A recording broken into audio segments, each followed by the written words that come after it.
সংসার জীবনে সুখী হতে গেলে প্রচুর অর্থের প্রয়োজন হয় না, প্রয়োজন হয় ভালোবাসা, বোঝাপড়া আর একটু যত্ন। এই তিনটি জিনিস যদি আপনার সংসারে থাকে তাহলে দেখবেন আপনি সব থেকে সুখী মানুষ। সংসার জীবন করতে আসলে যে সংসারের প্রতিটি মানুষ আপনার মনের মতো হবে সেটি নাও হতে পারে, আর সেক্ষেত্রে প্রয়োজন আপনার ভালোবাসা আর আপনার পরিশ্রম। আর সব থেকে যেটা প্রয়োজন হলো নিঃস্বার্থ ভালোবাসা। ভালো তো আমরা সবাই বাসি, কিন্তু নিঃস্বার্থ ভালোবাসা কজন বাসতে পারে? সেটা একজন মেয়েই পারে। একজন মেয়ে তার বাপের বাড়ি থেকে সমস্ত মানুষকে ছেড়ে যখন একটা অন্য নতুন একটা সংসারে নতুন মানুষজনকে মানিয়ে নেয়, তার পেছনে থাকে তার ত্যাগ, তার ভালোবাসা। আর সেই ভালোবাসা দিয়েই কিন্তু সংসারটাকে সে সাজিয়ে তোলে।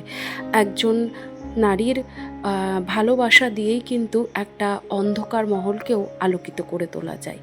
দেখবেন আপনার সংসারে যদি একটু বোঝাপড়া থাকে, একটু ভালোবাসা থাকে, একটু পরিশ্রম থাকে, তাহলে দেখবেন আপনার মাটির বাড়িটাও যেন স্বর্গে পরিণত হয়, যেন রাজপ্রাসাদে পরিণত হয়। আর সেটা যদি না থাকে, সেই সংসারে যদি ভালোবাসা না থাকে, সেই সংসারে যদি সম্মান না থাকে, তাহলে দেখবেন আপনি প্রাসাদে বাস করলেও আপনার যেন অনেক কিছুর খামতি থেকে যায়। আর সেটাই যেন আমাদের জীবনে একটা বড় সমস্যার কারণ হয়ে দাঁড়ায়। তবে সমস্যা কিছুই না, আমরা যদি মনে করি সেই জায়গাটাকে সুন্দর করে গড়ে তুলব, বা সংসারের প্রত্যেকটি মানুষের সাথে নিজেদের ভালোবাসার কানেকশানটা গড়ে তুলব, বন্ধনটা তৈরি করে রাখবো, তাহলে দেখবেন আপনার এই নিঃস্বার্থ ভালোবাসাই কিন্তু আপনাকে সেই জায়গাটা তৈরি করে দেবে। সংসার কিন্তু একদিনে সাজিয়ে তোলা যায় না, সংসার কিন্তু ভালোটাও একদিনে হয় না। সেটা করতে বহু দিন, বহু বছর, বহু পরিশ্রমের প্রয়োজন হয়। পরিবারের প্রত্যেকটি লোক যে আপনার কথা মতো চলবে বা আপনার মনের মতো হবে সেটা নাও হতে পারে। তবে সেক্ষেত্রে একজন নারীকে প্রয়োজন হয় অ্যাডজাস্টমেন্টের। তাকে প্রয়োজন হয় সবার সাথে অ্যাডজাস্ট করে চলার, সবার মতো করে চলার, সবাইকে বুঝে চলার। তবে গিয়েই কিন্তু আমাদের এই সংসারটা সুন্দর হয়। সংসারে কিন্তু বোঝাপড়া, সংসারে প্রত্যেকটি মানুষের সাথে প্রত্যেকটি মানুষের কথাবার্তার মিল, ভালোবাসার মিল, এগুলো যদি থাকে তাহলেই দেখবেন সে সংসারটা অনেকটা সুন্দর একটা স্বর্গে রূপান্তরিত হয়। যে সংসারে থাকে না কোনো কিছুর অভাব, থাকে না কোনো বাহ্যিক বস্তুর প্রয়োজন।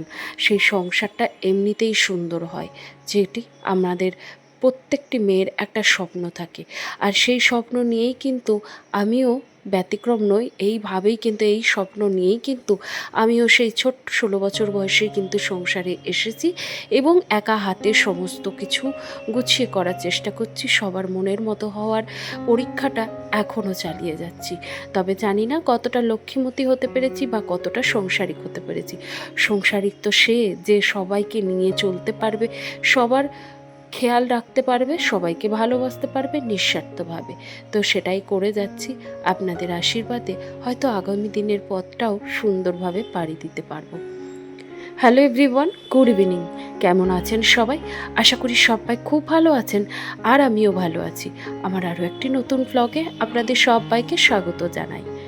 বাইরে সন্ধে হয়ে গেছে, আর সাথেই একটু মেঘও করছে, তবে বৃষ্টির দেখা নেই।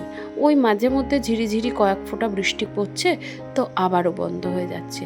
বেশ কিছু জামা কাপড় ছিল যেগুলি বারান্দায় মেলে দিয়েছি, আর বেশ কিছু কাপড় জামা ছিল দুদিন ধরে এখানে তো বেশ নিম্নচাপের সৃষ্টি হয়েছে, আর ওই কারণে জামা কাপড়গুলি ঘরের মধ্যে ফ্যানের তলায় এইভাবেই কিন্তু শুকানো হয়েছে।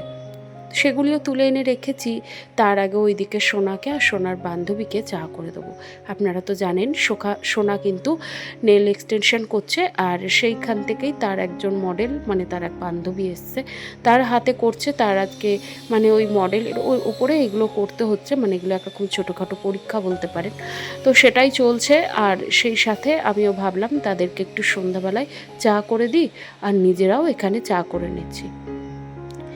এখন এমন হয়েছে দুধ চাটা কিন্তু আর খুব একটা ভালো লাগে না। এখন লাল চা খেতে খেতে এমন অভ্যাস হয়ে গেছে যে দুধ চার প্রতি খুব একটা নেশা নেই বললেই চলেন। তবে একটা জিনিস জানেন, আমার এই গরুর দুধ দিয়ে বা এই লিকুইড দুধ দিয়ে চা খেতে কোনো দিনই ভালো লাগে না। তবে হ্যাঁ, একটা সময় খেতাম যখন আমার বাবা বেঁচে ছিলেন। আমার বাবার একটা ছোট্ট চায়ের দোকান ছিল। তো সেখানে আমার বাবা যে চাটা বিক্রি করতেন সেই চাটা ছিল একদম খাঁটি গরুর দুধের চা। তো সেটাই শুধুমাত্র আমার খুব পছন্দের ছিল। আর বাবা মারা যাওয়ার পর থেকে সেই দুধ চাটা আমার গিয়ে ভালো লাগে না, মনে হয় না যে সেই বাবার হাতের ছোঁয়াটা যেন আছে। তো সেই জন্যে আমি খুব একটা পছন্দ করি না। আর ভালো লাগে বলতে গুঁড়ো দুধের চাটাই কিন্তু আমি বেশি পছন্দ করি। আর সেটা খেলে আমি দেখেছি গ্যাসের কোনো রকম সমস্যা হয় না বা অ্যাসিডিটির কোনো প্রবলেম হয় না। আর যখনই এই লিকুইড দুধের চা খাই বা গরুর দুধের চা খাই তখনই কিন্তু আমার গ্যাস বা অ্যাসিডের সমস্যা হয়। তো ওইদিকে দেখুন সোনার কাজ কিন্তু সোনা করছে। পুরোটা হয়ে গেলে অবশ্যই আপনাদের সাথে শেয়ার করব।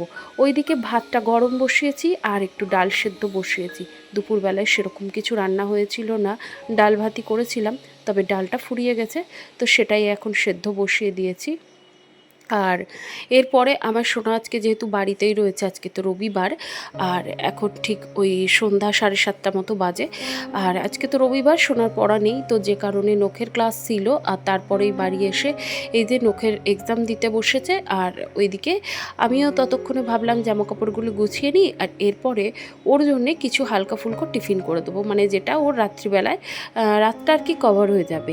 আর ও রবিবার বা শনি রবিবার বাড়িতে থাকলে ও একটু আধটু আবদার আমার কাছে করেই থাকে, যেগুলি সব বাচ্চারাই করে থাকে। আসলে কি বলুন তো, আমরা মেয়েরা চাই সবসময় সবার খেয়াল রাখতে, কিন্তু কখনো পারিপার্শ্বিক চাপে বলুন বা অর্থনৈতিক সমস্যার কারণে সেটা হয়ে ওঠে না যে বাড়ির সকলকে তাদের পছন্দ মতো তাদের পছন্দের সাথে তাল মিলিয়ে চলবো। সেরকমটাই আমার সংসারের দৈনন্দিন অবস্থা এতটাও ভালো না যে আমি যখন যেটাও আবদার করবে বা সব সময় সব কিছু হাতের কাছে পেয়ে যাব। তো ওরকমটা নয়, যখন যেরকম তার মধ্যে দিয়েই কিন্তু আমাকে ম্যানেজ করতে হয়। পরিস্থিতি যেরকম সেটাকেই আমাকে মানিয়ে নিয়ে চলতে হয়। তবে হ্যাঁ, বাড়ির সবাই তো আর সেটা সম্ভব হয় না, বিশেষত বাড়ির বাচ্চারা, তারা কিন্তু বুঝতে পারে না যে বাড়ির দৈনন্দিন পরিস্থিতিটা কেমন বা বাড়ির অর্থনৈতিক পরিস্থিতিটা কেমন। আর তাদেরকে যখনই কিন্তু আমি বোঝাতে যাব বা বাড়ির ছোট সদস্যকে যখনই বোঝাতে যাব, তখনই কিন্তু বাড়িতে একটা গণ্ডগোলের সৃষ্টি হয়। তাই জন্য আমি চেষ্টা করি আমার আর্থিক পরিস্থিতির সাথে মানিয়ে নিয়ে খাপ খাইয়ে যেটা সম্ভব সেটাই করা। আর আমি আমার মেয়েকে সেইভাবেই মানুষ করেছি, সেইভাবেই তাল মিলিয়ে চলার পথ শিখিয়ে রাখি, যেটা ওর এখন কাজে না লাগলেও ভবিষ্যৎ জীবনে কিন্তু কাজে লাগবে।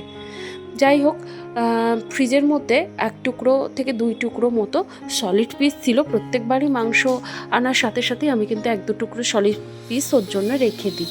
তো সেই সলিড পিসটা দিয়ে একটু কিমা করে নিলাম, মানে কিমা যেটাকে বলা হয় ওই পেঁয়াজ, রসুন, টমেটো, জিরে গুঁড়ো, ধনে এগুলো দিয়ে একটুখানি মশলার সাথে ফ্রাই করে নিলাম আর কি, যাকে বলেন। তো আমি এখানে চিকেনটা কিন্তু মিক্সিতে একটুখানি কিমা মানে পেস্ট করে নিয়েছি, সেটাই কিন্তু এখানে তেলের মধ্যে দিয়ে দিলেই কিন্তু কিমার মতনই হয়ে যায়। তো এই যে এখানে আমি চিকেনের পুরটা রেডি করে নিলাম। আর ঘরে ছিল 4-5টা আর কি ছোটো ব্রেড ছিল। তো এই যে ছোট একদম, এটা কিন্তু স্যান্ডউইচ ব্রেড নয়। তো আমি ভাবলাম কি সবসময় তো ওই যে বললাম বাজারে গিয়ে যে এখন স্যান্ডউইচ যে ব্রেড সেটা আনবো, সেটা তো সম্ভব না। তো ওই কারণে ঘরে যে ব্রেড রয়েছে ছোট, সেটার মধ্যেই কিন্তু আমি এইভাবে চিকেনের পুরটা দিয়ে দিলাম। আর আমার এই 2-3 পিস চিকেনে কিন্তু যথেষ্ট আর কি সুন্দরভাবেই পুরটা হয়ে গেছে। এর মধ্যে একটু পেঁয়াজ, আদা, রসুন যেহেতু অ্যাড করা হয়েছে তাই অনেকটা পরিমাণেই হয়ে গেছে। আর এই যে এরপরে ওপর থেকে আমি এই ব্রেডগুলো এইভাবে চাপা দিয়ে দিলাম। এরপরে চলুন তাওয়ার মধ্যে অল্প একটু বাটার বা সাদা তেল যে কোনো একটা ব্রাশ করে নিয়ে এইবার ব্রেডগুলোকে একে একে ওই তাওয়ার উপরে স্যালো ফ্রাই বা একটুখানি সেঁকে নিলেই কিন্তু রেডি হয়ে যায়। আর স্যান্ডউইচ ব্রেডে যদি আপনি স্যান্ডউইচ নর্মাল খেতে চান, আপনি এটাকে স্যান্ডউইচ ব্রেডের চারপাশটা একটু কেটে নিয়ে এটাকে নর্মালি খেতে পারেন, এগুলো কোনো না সেঁকলেও চলবে। আবার আমার মতো যারা পছন্দ করেন, যাদের মাইক্রোওভেন আছে, তারা একটু মাইক্রোওভেনে ঘুরিয়ে নিলেও কিন্তু অসুবিধা নেই।